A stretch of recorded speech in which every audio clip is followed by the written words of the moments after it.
औज़ुबिल्लाहिमिनश्शैतानिर्रजीम बिस्मिल्लाहिर्रहमानिर्रहीम अस्सलाम वालेकुम प्यारे बच्चों। आज थर्ड प्राइमरी हुंद एनवायरनमेंटल स्टडीज़ मे उम्मीद थर्ड प्राइमरी बच्चे कर पे एनवायरनमेंटल स्टडीज़ अम मज आज चैप्टर नंबर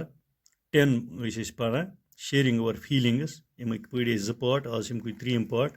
पेज नंबर 65 मे उम्मीद प्रत कह बच्चे कर पे किताब पेज नंबर 65 यू तुम पजाव ओत्र आज पढ़। Is there any member in your family who cannot see, speak, or hear? Do you know any such person? How do people help them with their work? Dama, is there any member in your family? Acha tuhindis parivaras mans kah nafar tut who cannot see, mis boznish yavan ki, speak ya chan boolit hekan ki, or hear ya chan boojit hekan ki. Do you know any such person? Kya to shwa yut kan nafar yud? How do people help them with their work? Look कत कन तमिस करा मदद look कत कन तम सज कम मज तस करा मदद सपोज करो अगर कहीं बोजन कि तस करो मदद अस पुट रात ये रोड आस क्रॉस कर तथ मज करोस मदद यानी या अक जाय बनमिस स्टोरी मकानस मज जो स्टोरी तस शुर खसन तस हेको तम जाय मदद कर बस मज तथ हेको सीट त्रित वारियो तरीको हेको तस मदद कर पे when you read in the story that Ravi बाया कैनॉट सी तो हसा पढ़ रात दलील पढ़ अत मज पढ़ रवि बाया यमस बाया रवि बाया अमिस नाव अमिस बोजन कह but he does all his work on his own मगर यह पे सारे कम पाने करान he studies from a different kind of books यह पढ़ा मुख्तलिफ किस्म किताब डिफरेंट काइंड ऑफ बुक्स मुख्तलिफ किस्म किताब पढ़ा टू अंडरस्टैंड तुम समझू how he is able to do his work यह कह अत लायक कि यह पी कम हेकान कर close your eyes and play this game दपान तुम करो अच बंद पे गिंदो यह गेम यथ वो अत गेम क्या थो नाव blindfold any one child in the group तुम बनो सो जमात पे करो अकिस बच्चे बन ब्लाइंड फोल्ड यानी तमिस गिंदो अचन पे पट one by one the other children came to him और हर क्विकली पे यन अक शुर अमिस निश थप कर क्या सब के the other children come to him यान अमिस निश और हर क्वाइटली यान अमिस निश क्वाइटली थप कर the child who is blindfolded has to guess who the other child is by touching him और her take care not to make any sound do you know why दपा the child who is blindfolded सह बच yes अचन पट गिंदित यानी blind folded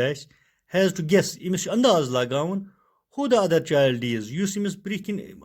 बाकी बच्चे अक यह कुछ बाय टचिंग हिम और हर अमिस टच कर अमिस वन यह कुछ टेक केयर इन चीज़ों ख्याल थो not to make any sound कह आवाज बह कर इन चीज़ों ख्याल थो डू यू नो वाई क्या तुम यह पता पता अत हेको one because children can recognise in other by the voice मतलब अत वही वन टेक केयर इन चीज़ों ख्याल थवन to care not to make any sound इन चीज़ों ख्याल थवन कि आवाज करें कह पे सवाल कर डू यू नो वाई यह आवाज क्या करें तुम यह पता क्या अथी यह जवाब because children can recognise in other by the voice क्या अगर यह आवाज कर शुर यम बीकिस शुरस हेकान पर्जनयित आवाज सत्यान पर्जनयित कह नफर बीकिस नफरस तमिस जन वोन तुस तस आवाज सत पर्जनावान इन द सेम वे यथे कन one by one blindfold all the other children अक बनाक सह ब्लाइंड फोल्ड सारी बगी शुर each one has to try and guess प्रत कह कर कोशिश बे कर अंदाज by touching who the other children are अमिस टच कर बीकिस बच्चस टच कर कि यम कम यह कुछ दपा how many children could recognise the others by touching कत्या शुर तम यमो बाकी शुर पर्जनयिक टच कर यानी थप लगान सपोज करो अस पर्जन 2 कस पर्जन 2 how many children could recognise the other children by only hearing them कत्या शुर तम यमो बाकी शुर पर्जनयिक खाली कह आवाज हेकन सारी पर्जनयित अगर मतलब कम बच्चन हज कह जमात दोस इकट्ठे सारी साउंड पता इसलिए हेकन ऑल ऑफ दिम यानी सारी हेकन آواز سۭتۍ اکھ أکِس پرزنٲیِتھ وِچ واز ایٖزیر آف د ٹوٗ یِمو دۄیو گیمو منٛز کُس ہِش ٲس سہل دوٚیِم باے ہیرِنٛگ یعنی آوازِ سۭتۍ بوزنہٕ یعنی یُس أسۍ بوزو کانٛہہ چیٖز کانٛہہ آواز کُنہِ چیٖزٕچ ساوُنٛڈ یُس أسۍ بوزو سُہ چھِ سہل پَتہٕ چھُ وَنان ییٚتہِ touch and tell how many teeth are there in your mouth touch and tell تُہۍ لگٲیِو سا اَتھ ٹچ اینڈ ٹیل اَتھٕ لگٲیِو touch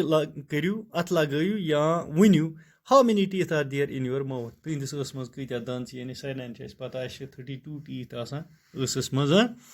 which students in the class have the maximum number of teeth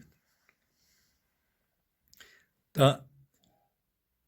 کۭتیاہ شُرۍ چھِ تِم کلاس منٛز یِمن میکزِمم نمبر آف ٹیٖتھ چھِ آسان تِم چھِ آل ہاو many things can you recognise by only ٹچِنٛگ کۭتیاہ چیٖز ہیٚکِوُکھ تُہۍ پرزنٲیِتھ خٲلی ٹچ کرنہٕ سۭتۍ سپوز کرو clothes glass utensils metals wood etcetera so many thing وۄنۍ یِتھی تِتھۍ واریاہ چیٖز یِم أسۍ خٲلی ٹچ سۭتۍ ہٮ۪کو پرزنٲیِتھ یعنی اگر أسۍ تھپھ کرو کپرس دپو یہِ چھُ کپرٕ شیٖشس کرو تھپھ دپو یہِ شیٖشہٕ بانن کرو تھپھ یہِ دپو یہِ چھُ بانہٕ یا لٔکرِ کرو تھپھ یہِ ترِ اَسہِ ٹچ کرنہٕ سۭتی یِتھی چھِ واریاہ چیٖز یِم أسۍ ٹچ سۭتی ہٮ۪کو پرزنٲیِتھ پتہٕ چھِ وَنان close your eyes and listen close your eyes and listen أچھ کٔرِو سُہ پننہِ بنٛد پتہٕ بوٗزِو what sounds do you hear تُہۍ کٕم آواز بوٗزِو which people can you identify from the sound they make as they move کم لوٗکھ ہیٚکِوُکھ تُہۍ پرزنٲیِتھ کَمہِ سۭتۍ آوازِ سۭتۍ کُمہِ آوازِ سۭتۍ تِم آوازِ سۭتۍ یِژ پٲرۍ تِم آسن پگان کانٛہہ موٗمینٹ آسن کران تِم آوازِ سۭتۍ پرزنٲیِتھ پتہٕ چھِ یِتھٕے کٔنۍ وَنان by just smelling can you guess if it is someone close to you دپان باے جسٹ سِمِلِنٛگ کیٛاہ مُشکہٕ سۭتی ہیٚکوا تُہۍ یہِ انداز لگٲیِتھ کہِ کانٛہہ نفر چھُ تۄہہِ سۭتۍ no I can not guess just by smelling کیازکہِ اَسہِ چھُنہٕ یہِ مطلب یہِ سینس آف ہیوٗمر چھُنہٕ یہِ نہٕ اَسہِ تیوٗت تیز آسان کہِ أسۍ ہٮ۪کو خٲلی باے سِمِلِنٛگ سۭتۍ سایڈُک نفر پرزنٲیِتھ there is a special way of reading and writing for people who can not see دپان اَتہِ ہسا چھِ اکھ خاص قٕسمٕچ طٔریٖقہٕ اکھ آسان پرنہٕ خٲطرٕ یا لیکھنہٕ خٲطرٕ کینٛژھن for people who can not see تِمن لُکن خٲطرٕ یِم نہٕ وٕچھِتھ چھِ ہٮ۪کان کینٛہہ اِٹ اِز کالڈ بریلی تَتھ چھِ أسۍ وَنان بریلی سِسٹم تَتھ چھِ أسۍ وَنان بریلی سۭتۍ it is written on a thick paper یہِ چھِ أسۍ موٗٹِس کاغذس أکِس پٮ۪ٹھ آسان چھِ یہِ لیکھِتھ باے میکِنٛگ اے رو اَتھ پٮ۪ٹھ چھُ آسان رو بنٲیِتھ رو آف ریزِنٛگ ڈاٹٕس اَتھ چھِ آسان تھٔدۍ تھٔدۍ ڈاٹ ترٲیِتھ with a pointed tool with a pointed tool ییٚکیٛاہ اَمیُک چھُ فِگر اکھ ہاو بہٕ تۄہہِ مُتعلِق سپوز کرو ییٚکیٛاہ یہِ چھُ ڈاٹ ترٲیِتھ یہِ چھُ ریٖزٕڈ پویِنٹ اَتھ یہِ چھُ ریٖزٕڈ پویِنٹ اَتھ یہِ گوٚو ڈاٹ یہِ گوٚو ریٖزٕڈ پویِنٹ تہٕ یِمو پٮ۪ٹھ ییٚلہِ اوٚنٛگجہِ پھِرو تہٕ أتۍ چھِ ہٮ۪کان اِنسان پٔرِتھ یعنی کہِ یہِ چھُ اکھ سپیشل طٔریٖقہٕ اکھ پرنُک لیکھنُک کِمن خٲطرٕ تِمن لُکن خٲطرٕ یِمن نہٕ بوزنہٕ یِوان کینٛہہ تہٕ Braille is read by running the fingers on the raised dots دپان أتھۍ چھِ وَنان بریلی گوٚو سُہ یَتھ پٮ۪ٹھ اوٚنٛگجہِ پھِروٲیِتھ اِنسان پٔرِتھ یا ہٮ۪کان چھُ یِمو ریٖزٕڈ ڈاٹو پٮ۪ٹھ پتہٕ چھِ وَنان let us see whether it is difficult or easy to recognise a shape without seeing it دپان لیٹ اس سی دپان ؤلِو وٕچھِو سُہ ویدر اِٹ از ڈِفکلٹ کیٛاہ یہِ چھا مُشکِل کِنہٕ آسان چھِ ٹُو رِکاگنایز پرزناوٕنۍ کانٛہہ شکٕل وداوُٹ سیٖنگ اِٹ کانٛہہ شکٕل پرزناوٕنۍ وٕچھنہٕ بغٲری take a sheet of sand paper تُہۍ نِیِو سا سینڈ پیپرُک اکھ sheet make a shape on it اَتھ پٮ۪ٹھ بنٲیِو شکٕل اِٹ باے پریسِنٛگ اے پیٖس اَتھ پٮ۪ٹھ کٔرِو دباونہٕ سۭتۍ it by pressing a piece of thick wool اَتھ پٮ۪ٹھ ترٲیِو اکھ موٚٹ کپرٕ ٹُکرٕ اکھ ووٗلُک آر تھِک تھرٛٮ۪ڈ یا ترٲیوُس موٚٹ پنٛداہ پٮ۪ٹھ ask your friend to close her his eyes and identify the shape of running his finger on the sheet پتہٕ ؤنِو سا پنٛنِس کٲنٛسہِ دوستس کلوز چاہے سُہ کوٚٹ ٲسِن کوٗر ٲسۍتن تس ؤنِو ژٕ کر سا پنٕنہِ أچھ بنٛد تہٕ پتہٕ کٔرِ کٲم پتہٕ پرزنٲیِو سا یہِ شکٕل باے رنِنٛگ ہر his finger on the sheet پنٕنۍ اوٚنٛگٕج پھِراو سا ژٕ اَمہِ شیٖٹہِ پٮ۪ٹھ تہٕ پتہٕ چھی ژےٚ پرزناوُن یہِ پتہٕ چھی ژےٚ ask your friend was it easy or difficult پتہٕ پرٛژھِو سُہ پنٛنِس دوستس کیٛاہ یِم اوٚنٛگجہِ یِژ پٲرۍ ژٕ یَتھ پٮ۪ٹھ پھِروُتھ यह पर्जनाना बापत यह शीट पर्जनावन बह क्या यह आसान कि यह वोक ask your friend to make a shape on the sand paper पत पृछ्यु सह पन्निस इमिस दोस्तस स बना अख शक्ल अथ सैंड पेपरस पे इन द सिमिलर वे इमी तरीक now you identify it by feeling with your fingers वो पर्जनाव सा यह वो करियो सह तुम महसूस इथे कन पन्नियो उंगजो सत with your fingers take a thick piece of paper पत सह बे मुट या खोल कागज piece make on outline on the paper with the help of a compass or a needle पत बनयस line त्रुस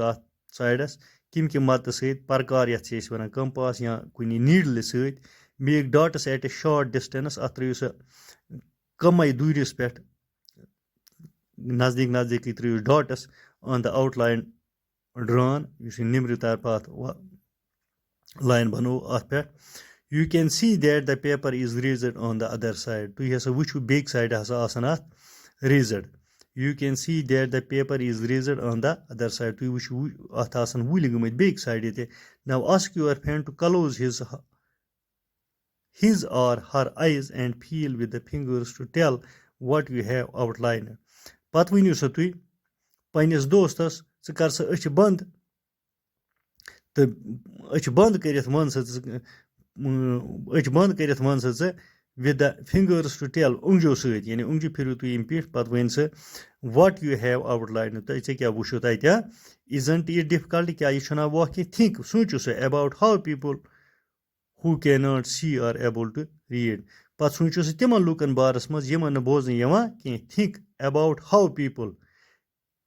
people who cannot see or able to read तम look कथ कन आसन हेका पढ़ित यमन बोजन यवान कह तो पत one let us learn about Bareilly वो पढ़ियो सह यत Bareilly system मुतलिक You have seen that Ravi Bhaiya reads special type of books. तो हसा पढ़ो यथ किताब मज यथ दलील मज पढ़ो तो Ravi Bhaiya यह एक खास किस्म किताब पढ़ा How why are these books made यम किताब कत आसान बनियामज Who first thought of these books किम आस इमन किताबन मुतलिक गोडनेथ सोचमुत Let us find out about it will आज Let us find out आज करो यह मालूम कि अथ मुतलिक किम आस गोडनेथ सोचमुत Louis Braille belonged to France दपा लॉयस बेरेली नफर फ्रांस मज रोजान one day when he was 3 years old अक दह ये 3 वुहर he was playing with his father's tools यह पन्निस मल सदन चीजन सत गिंदान suddenly a pointed tool hurt his eyes अचानक हसा लोग यमिस अकिस पॉइंटेड टूल सत गो यह जख्मी suddenly a pointed tool hurt his eyes यानी अचानक लोग यमिस अक पॉइंटेड टूल सत लोग यम सजन अछन ही लूस्ट हिज आई साइट यमिस हसा मुकलियाव अछन उस गाश यानी ही लूस्ट हिज आई साइट यानी यमिस नसा लोग नम पत बोजन यानी कि he had keen interest in study यमिस बड़ शौक सबक पर्न he did not give up he kept thinking of different ways to read and write दमा यह हसा लोग अथ मुतलिक सोचने कि he kept thinking मतलब अथ मुतलिक सोचने of different ways to read and write मुख्तलिफ तरीकन कुन लोग यह सोचने कि बह कह हेक लिखित बे पढ़ित finally he found a way अखरस पे सूचम अख तरकीब अख reading by touching and feeling मतलब यथ वनो reading by touching and feeling यानी बह हसा कर रीडिंग कम सत टच कर सत या महसूस कर कुछ चीज़ अगर टच करो पता महसूस कर यह क्या चीज़ reading by touching and feeling this way of reading letter come to be known as अथ reading by touching and feeling अथ तरीकस थोक पत नाव Bareilly स्क्रिप्ट यथ नाव थोक Bareilly script in this type of a script दपा इम किस्म किस स्क्रिप्टस a row of raised dots are made on a thick paper बड़िस मुटिस कागजस पे कर त्रिक रेजड डॉट्स यानी रेजड डॉट्स आर मेड आई अत पे बनाना मुट डॉट थथ यह मतलब